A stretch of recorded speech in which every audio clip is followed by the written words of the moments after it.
Я вас приветствую, дорогие друзья. Сегодня мы поговорим за совесть. Что такое совесть в нашем сознании? Совесть – это маячок божественного напоминания каждому из вас. Вы идете по правильному пути для вас или по ложному. Правильный путь – это к высоким вибрациям, неправильный – давайте назовем к низким вибрациям. Хотя тот и тот путь равнозначен. Вы имеете право идти туда и туда. Свобода выбора прекрасна в нашем мире. Совесть в течение жизни – это важный аспект, которому человек должен научиться. Скажу вам честно. Разумный человек. Но это классно, понимаете, когда человек может научиться быть совестливым. Он понимает, что в этом мире ничего не дается просто так. У этого человека есть отдача. Если он получает, он всегда отдаст взамен. Если человек не получает ничего, он тогда может проэкспериментировать, он тогда может научиться давать, научиться. Соответственно, он потом увидит, как ему будет давать жизнь взамен. Этот мир устроен как искусственный интеллект. Совесть в нем напоминание каждому человеку. Может быть, тебе не стоит это делать. Но если стоит, делайте. Вы познаете разные ипостаси этой реальности. И высокие вибрации, и низкие. Но совесть ведет вас к счастью. Если вы осознаете, что вы уже взрослый человек, вы должны работать. Вам никто не обязан. Ни мама, ни папа, ни брат, ни сестра, ни тетя, ни дядя. Даже государство не обязано. Не надо надеяться ни на кого.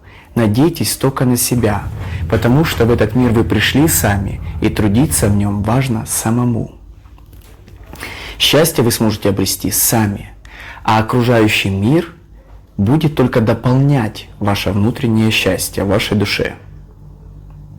Дополнять — это не значит, что вы ищете вторую половинку. Это значит то, что вы дополняете себя уже целостного.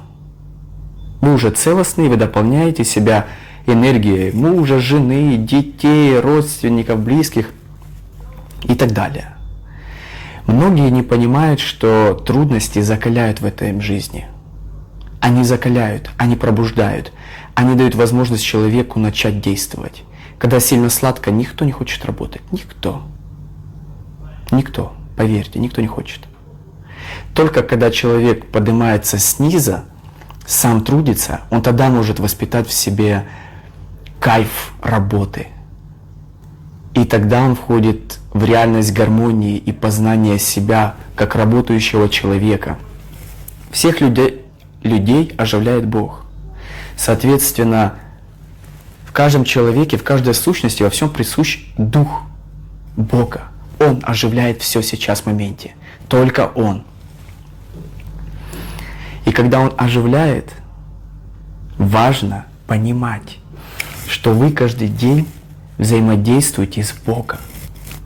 Он везде и во всем. Соответственно, совесть всегда вам скажет: этого не сделай, этого не убей, не обмани, не надо судить, потому что эта ситуация для чего-то сделана. Поверьте, каждую ситуацию можно просмотреть сотнями разных сторон. Сотнями. Не только одно решение, их тысячи даже могу сказать. Это все зависит, как вы можете манипулировать и видеть мир. Если вы увидите с одной стороны так, тогда вы богаты. У вас есть способности видеть мир с разных сторон, и каждую ситуацию с разных сторон. Вы понимаете, что совесть вам дана для того, чтобы вы помогали другим людям. Люди, у кого совесть развита, будут помогать вам. Но жизнь не дана для того, чтобы ездить за счет другого человека. Выживать за счет мамы, выживать за счет папы, бабушек, дедушек. Вот здесь совесть надо. Совесть, человек должен работать. Мы все обычные люди. Человек должен работать на работе, трудиться. Если его воспитали нормально, он будет помогать и маме, и папе по их нужде. Если мама понимает, что им нужна и папа помощь, она говорит, мне нужна помощь. Если помощь не надо, они не дают эту помощь. В моей семье лично у меня никто не просит помощи. У нас каждый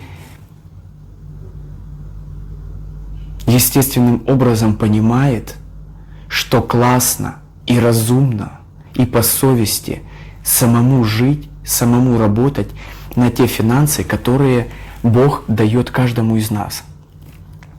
Но у нас не жадные. Если надо, каждый поможет.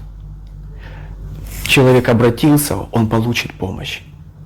Искренне обратился. А не потому, что человек, когда обращается жадный, и жадности ему хочется, он не хочет работать, но хочет получать. Это разные стадии, понимаете? В моей семье родители живут сейчас на войне, представляете? В Горловке, там бомбят жестко. Но по телевизору это не говорят. Но сильно, кстати. Но я никого не осуждаю, я понимаю, что такое испытание.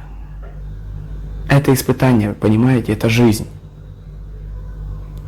Это не плохо, не хорошо, я понимаю, какие судьбы проходят нелегкие испытания.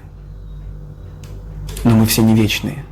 Мы все каждый идем в свое время. Каждый идет. Если человек не хочет быть в той ситуации, он всегда может сказать, я не хочу, я готов уехать. А если человек добровольно принимает этот опыт, ни в коем случае не надо никого забирать ниоткуда. Если душа требует быть на месте, ее категорически нельзя ниоткуда дозволять. Даже если эта душа готова принять любое испытание. Категорически нельзя вмешиваться в процесс души. Если душа выбирает быть там, она должна быть там.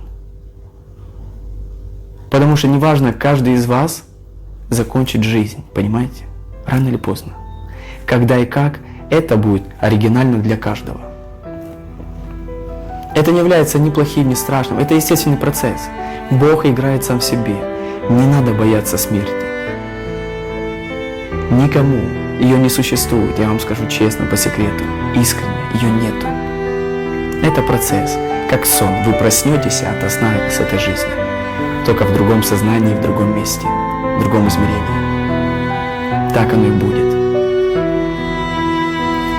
Будьте совестливы, будьте отзывчивы, следите, не используйте никого, ни одного человека, а трудитесь сами, ищите ответы на свои жизненные вопросы сами, каждый в себе. Но мастера вам всегда помогут. Я вам всегда готов помочь и открытый для каждого человека. Искренне это говорю вам.